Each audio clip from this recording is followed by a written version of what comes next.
Radio Massabielle, Parole d'évêque. Bonjour à tous, soyez les bienvenus dans Parole d'évêque. C'est notre rendez-vous de chaque semaine avec le pasteur de notre église catholique en Guadeloupe, Monseigneur Philippe. Bonjour. Bonjour Thierry, bonjour les auditeurs et auditrices de Radio Massabielle. Bonjour tous ceux qui nous suivent sur les réseaux sociaux. Les communautés éducatives de l'enseignement catholique en Guadeloupe étaient réunies vendredi dans le cadre de leur journée diocésaine. L'occasion, Monseigneur, de débattre et d'échanger sur les enjeux et les défis également de l'enseignement catholique au sein de notre diocèse. Oui, l'enseignement catholique qui a une place importante, nos derniers recensements indiquent que nous touchons 7600 élèves au sein de notre diocèse. Donc avec la Guadeloupe, mais aussi les îles où nous sommes présents, avec aussi un enjeu important pour nous c'est de garder notre effectif, voire même essayer de progresser pour que, tout simplement, un plus grand nombre de jeunes, d'enfants puissent, à travers l'enseignement catholique, recevoir une éducation forte, mais aussi une éducation humaine et spirituelle, parce que c'est le caractère propre de l'enseignement catholique. Et nous avons cette joie d'avoir maintenu nos effectifs, voire même un petit peu légèrement augmenté ces effectifs cette année. Donc les enjeux pour nous, c'est continuer à proposer la foi, continuer à éduquer de façon respectueuse, mais aussi la manière la plus humaine possible, et surtout faire comprendre en quoi l'Évangile a du sens aussi dans l'éducation de la personne. Donc cela commence par le petit enfant qui arrive en maternelle, qui grandit et qui est en primaire, qui passe par le collège, le lycée et tous ces circuits de l'enseignement catholique. Je tiens aussi à dire, puisqu'on a tendance quelquefois à penser que l'éducation est uniquement élitiste, mais en fait, elle touche le plus grand nombre de personnes possible. L'enseignement catholique se singularise de par le message chrétien et l'annonce explicite de la foi qui complète tous les autres savoirs qui sont transmis. On le précise avec le respect, il faut le souligner, de la liberté de conscience de chacun. Oui, tout à fait, la liberté de conscience de chacun. Dans cette dimension éducative, justement, c'est de dire que un parent peut très bien venir frapper à la porte de l'enseignement catholique et sera accueilli. Parce que d'une part, nous avons un contrat avec l'État, donc il y a cette liberté religieuse, liberté éducative qui fait que nous accueillons tout le monde, mais nous proposons toutefois explicitement aussi ce qui fait le cœur de notre vie chrétienne, la foi. Donc le parent s'engage et sait très bien que même s'il ne partage pas cette foi, mais lui sera proposé ce qu'il y a pour nous de meilleur à travers l'éducation religieuse, à travers un partage pour mieux connaître aussi ce que nous exprimons en parlant du Christ. Toutefois, pas toutefois, mais l'enjeu pour moi, c'est comment permettre à un jeune, dans les choix qu'il fait, dans les propositions éducatives, qui peuvent être aussi de l'ordre de la solidarité, de la charité, du partage avec les autres, comment relier ça avec l'Évangile? Et donc montrer que par les propositions, par les quelques choix éducatifs qui pourront être faits, eh bien on est toujours capable de relier cela aussi avec notre foi et l'Évangile, qui est un chemin de bonheur. Très bien. Vous l'avez rappelé, nos établissements catholiques, contrairement aux idées reçues, ne sont pas élitistes. Ils accueillent tous ceux qui le souhaitent. Il y a même un fonds de solidarité qui est prévu à cet effet. En fait, on peut dire qu'on a un panel large. Bien sûr qu'il y a des classes sociales différentes. Il y a la classe sociale très haute, mais il y a la classe sociale moyenne et il y a la classe sociale très basse. C'est surtout cela que je veux aussi dire. Nous accueillons tout le monde et nous avons donc du coup ce panel et cette diversité au sein de nos établissements. Donc tout le monde a sa place et surtout ceux, et c'est le message aussi de l'Évangile, le plus pauvre ou celui qui est le plus en difficulté mérite encore plus l'attention, comme le Christ qui s'est toujours arrêté vers celui qui est au bord de la route, vers l'aveugle, auprès de l'aveugle, auprès d'hommes et de femmes qui étaient exclus d'autres. eh bien c'est aussi le rôle de l'enseignement catholique. Et nous nous sommes dotés cette année, et nous espérons avoir de l'aide aussi, pourquoi pas de l'extérieur, un fonds de solidarité qui existait déjà au second degré, mais qui n'existait pas en fait au premier degré. Donc nous l'avons mis en place cette année, et en informant les parents, s'il y a peut-être plusieurs enfants, ou s'il y a une difficulté sociale, votre enfant a sa place au sein de l'enseignement catholique de Guadeloupe. Très bien. On a insisté également sur le CFA du lycée de Blanchette, hein, avec une vraie volonté d'encourager les jeunes qui le souhaitent à s'inscrire à ce CFA. Nous avons en fait deux lycées professionnels. Le CFA à Blanchette, le lycée professionnel à Blanchette, dont une partie CFA que nous sommes en train de développer. Il y a le lycée professionnel aussi à Versailles qui développe tout le tertiaire, l'aide à la personne et autres. Eh bien, ces deux lycées sont importants et déterminants pour nous parce que tout simplement, ils sont pourvoyeurs d'emplois. Les jeunes, Blanchette notamment, mais aussi Versailles, a une bonne réputation. Et la plupart de nos jeunes qui passent par ces lycées professionnels ont un travail. Et donc, nous sommes en train de développer, nous avons lancé cette année à Blanchette un CFA pour permettre l'alternance, le travail, soit des jeunes ou de personnes qui sont déjà insérées dans le monde du travail et qui veulent une formation professionnelle plus poussée. Donc, nous mettons tout cela en place pour tout simplement répondre aux besoins de formation et aux besoins de travail. Parce que nous sommes conscients qu'en étant dans le monde de l'enseignement, nous prenons part à la vie active et de notre département. L'actualité de notre Église catholique ce week-end, Monseigneur, c'est aussi la reprise des samedis jubilaires. Le rendez-vous est à Saint-Martin pour les pèlerins des îles du Nord et tous ceux qui veulent s'y rendre. Oui, c'est la reprise des samedis jubilaires avec grande joie de ma part, parce que ces samedis jubilaires ont généralement drainé beaucoup de monde, beaucoup de pèlerins qui venaient de différentes paroisses. Alors là, la particularité de Saint-Martin, c'est un peu plus loin, mais il y a des fidèles qui iront, qui partiront de Guadeloupe, qui ont l'intention d'y aller. Et donc ce samedi jubilaire est, rappelons, dans le cadre de l'année de l'espérance. L'espérance qui ne déçoit pas, Romains 5,5. Et nous avons fait l'expérience, depuis tous ces samedis, ces temps jubilaires, de personnes qui viennent entendre une parole d'enseignement, une parole réconfortante, qui viennent se confesser, qui viennent un peu vivre le cœur de leur vie, le cœur de la foi chrétienne, mais aussi demander au Seigneur de nous fortifier. Et donc ce samedi permettra la rencontre de ces hommes et de ces femmes, mais aussi un temps avec les jeunes auxquels je tiens, qui me permettra d'échanger avec les jeunes de 18-40 ans. Ce samedi jubilaire à l'église Saint-Martin de Tours, à Marigot, marquera également l'installation par vos soins du nouveau curé de cette île du Nord, le père Serge.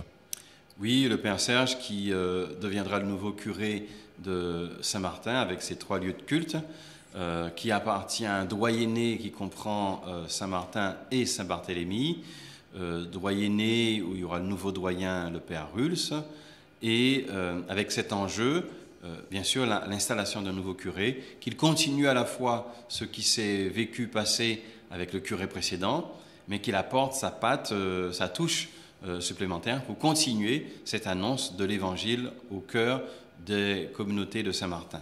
Saint-Martin qui, rappelons-le, est un lieu où la jeunesse est encore présente, même plus qu'en Guadeloupe, où la natalité est un peu plus forte. Donc il y a un enjeu immense autour de la jeunesse de Saint-Martin. Donc le Père Serge, à coup sûr, se déploiera avec le Père Gaël, qui est là depuis 1 an, avec de beaux enjeux autour des scouts, par exemple. Il y a le scoutisme qui se développe avec Saint-Martin et Saint-Barthélemy, grâce à notamment l'équipe territoriale et le Père Christopher. Donc beaucoup d'enjeux pour le Père Serge, qui sera nouvellement installé. Revenons, Monseigneur, sur la reconnaissance canonique de l'association Famille Jésus Sauveur. C'était dimanche dernier à l'église de Petit-Bourg, instant très solennel et surtout d'une grande intensité spirituelle. Oui, instant solennel qui avait débuté dès l'année dernière, puisqu'il y avait la reconnaissance de l'association de fidèles qui veut tout simplement dire, rappelons-le, que des hommes et des femmes laïcs qui décident de s'organiser, de se structurer pour annoncer l'Évangile. Et là, dans un cadre précis, qui est le cadre un peu du renouveau finalement, qui rappelle tous ces charismes de l'esprit, hein, d'une église charismatique, mais grâce à cet élan du renouveau que nous avons aussi approfondi. Et donc le Jésus Sauveur, qui permet, au même titre aussi que le renouveau charismatique de notre diocèse, des lieux d'écoute, des lieux de partage, de guérison intérieure, et même quelquefois physique, d'hommes et de femmes qui peuvent traverser des moments difficiles, un lieu aussi d'évangélisation et de formation, et c'est surtout une communauté qui se structure et qui comprend que, en s'organisant en communauté de fidèles, qui doivent encore plus cultiver l'humilité, suivre le Christ encore plus pour mieux l'annoncer aux autres. Donc c'est un moment, ça a été un moment fort, parce que rappelons-le, Jésus Sauveur a 50 ans, a été fondé en 1975, donc 50 ans, donc c'est un jubilé, pour un jubilé d'or, finalement. Donc au cœur de ce jubilé, eh bien, c'est une manière de dire qu'ils vont encore plus loin et ils souhaitent pour les années à venir eh bien, continuer à contribuer avec l'Église de Guadeloupe à la suite des prédécesseurs, annoncer la bonne nouvelle de l'Évangile. À travers cette reconnaissance, il y a également en toile de fond l'importance accordée au sein de notre diocèse au ministère d'évangélisation, mais aussi de guérison et de délivrance. Tout à fait, c'est un ministère important, de par la réalité aussi de notre diocèse, où on voit souvent des personnes qui ont besoin de ce ministère de guérison, de délivrance, parce que, soit parce ils ont fréquenté des forces occultes, et donc par ce biais, il y a besoin de cette délivrance et de cette guérison, soit parce qu'on traverse aussi une société qui nous oppresse et qui conduit aussi des personnes plus fragiles psychologiquement et spirituellement. Et donc il y a besoin de lieux formés à l'écoute, formés à l'accompagnement. Et Jésus Sauveur le fait depuis de nombreuses années, ce qui vient aussi est une bonne base d'appui à ce qui s'est mis en place au niveau du diocèse, à savoir Talitha Koum, lève-toi, un ministère, un service diocésain pour l'écoute, la délivrance et la guérison. Donc tout cela s'imbrique, tout cela est en symbiose, en harmonie, et nous ne sommes jamais de trop pour écouter, accompagner, guérir et délivrer. Depuis votre installation, Monseigneur, vous recevez beaucoup de demandes d'exorcisme ?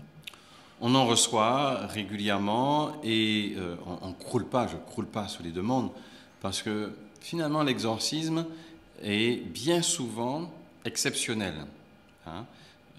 Bien souvent exceptionnel, et d'où l'importance d'avoir mis en place ce service Talitha Koum, mais d'avoir des lieux comme Jésus Sauveur qui prennent le temps d'accompagner et de suivre les personnes, qui nous permettent souvent de débroussailler les choses. On ne ramène pas tout au spirituel, on ne ramène pas tout au psychologique. Quelquefois, ces deux choses sont imbriquées, mais par l'écoute, par l'accompagnement, on arrive à mieux savoir où on en est. Et dans les cas exceptionnels et particuliers qui conduisent à soit une délivrance, ou soit encore plus à un exorcisme, eh bien, dans les quelques cas, on sait comment arriver à ce processus avec les personnes. Dimanche, ce sera le 26e dimanche du temps ordinaire. Nous méditerons l'évangile de Jésus-Christ selon saint Luc. Luc chapitre 16, versets 19 à 31. Tu as trouvé le bonheur et Lazare le malheur. Maintenant, lui, il trouve ici la consolation et toi, la souffrance. Oui, c'est un évangile qu'on connaît très bien avec l'épisode avec cet homme riche, dont on nous dit qu'il recouvre de beaux habits, qui en fait ne manque de rien et qui mange à satiété même. En fait, il y a, comme souvent dans l'évangile, on met en contraste, le Christ met en contraste un peu deux personnages. Ici, cet homme riche et Lazare. Et en fait, la parole de Dieu nous pose une question essentielle. Quel combat menons-nous ? En tout cas, je résume cette parole de Dieu à quel combat menons-nous ?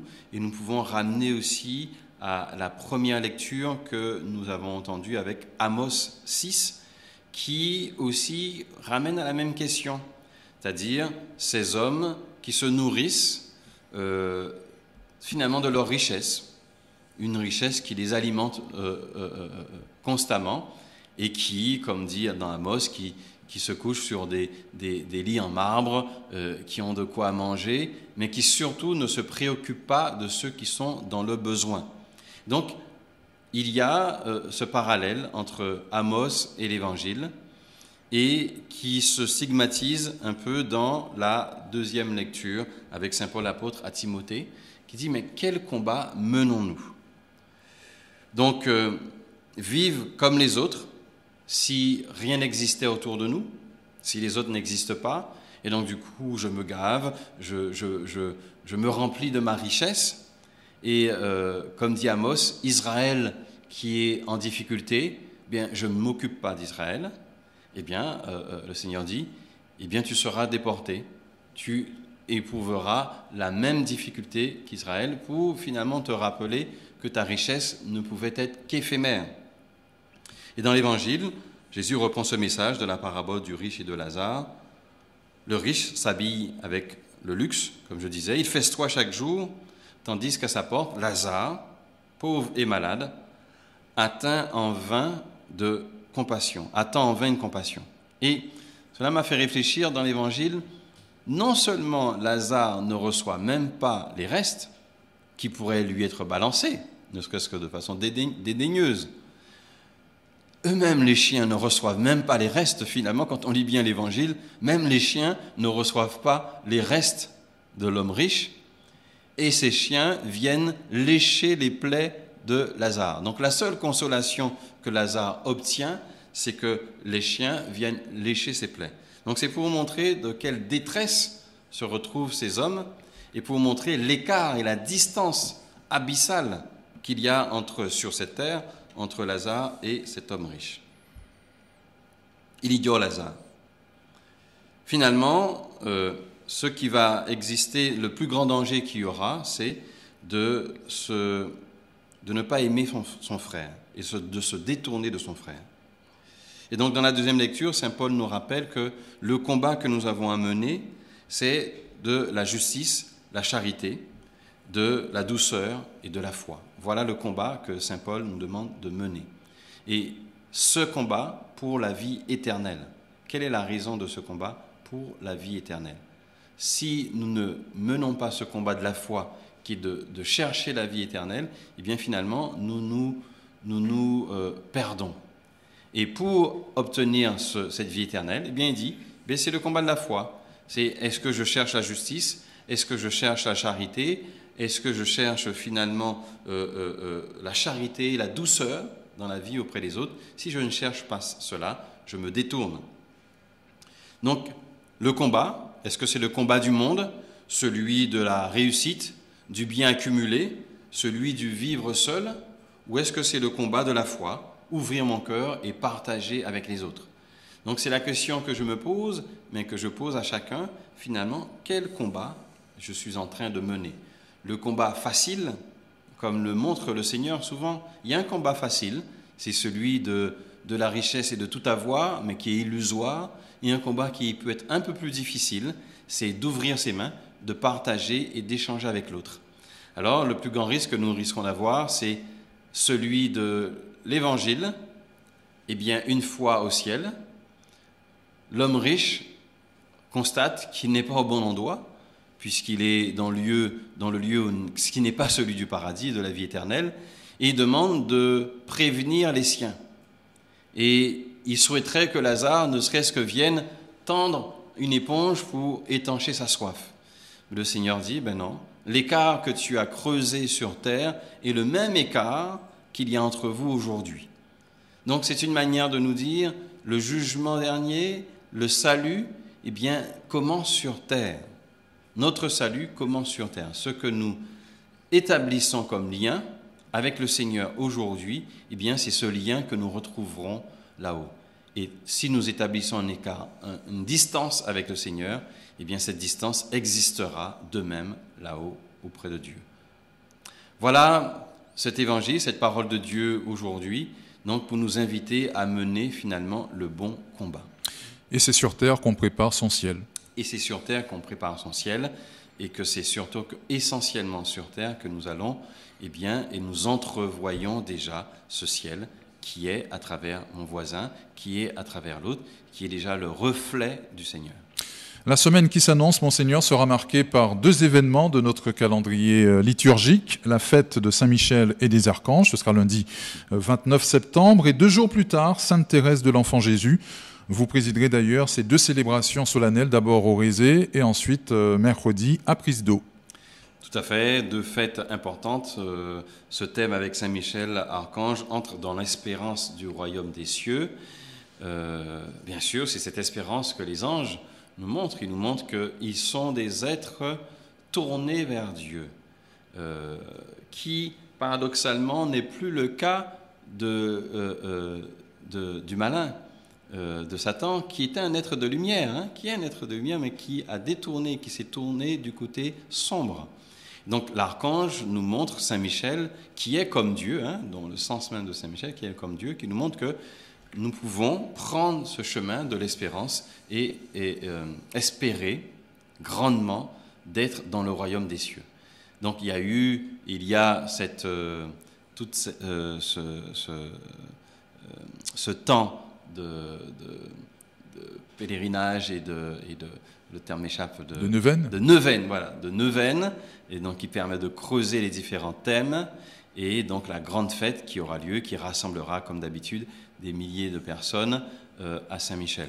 Ce que je veux surtout dire, c'est appuyons-nous encore sur l'ange Saint-Michel pour tous les moments difficiles où nous n'arrivons pas à gagner ce combat de la foi. Eh bien, demander à Saint-Michel de venir nous soutenir.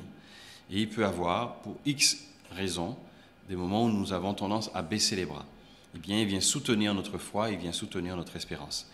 Et puis, nous avons la grande sainte, Sainte Thérèse de Lisieux, que j'ai eu la chance de connaître, de connaître par le biais de nombreux pèlerinages avec les jeunes, où c'est un beau signe d'espérance et de foi que Sainte Thérèse, qui rentre, n'oublions pas, à 15 ans, limite 15 ans, et qui doit avoir une dérogation pour entrer au couvent, ou rentrer chez les sœurs.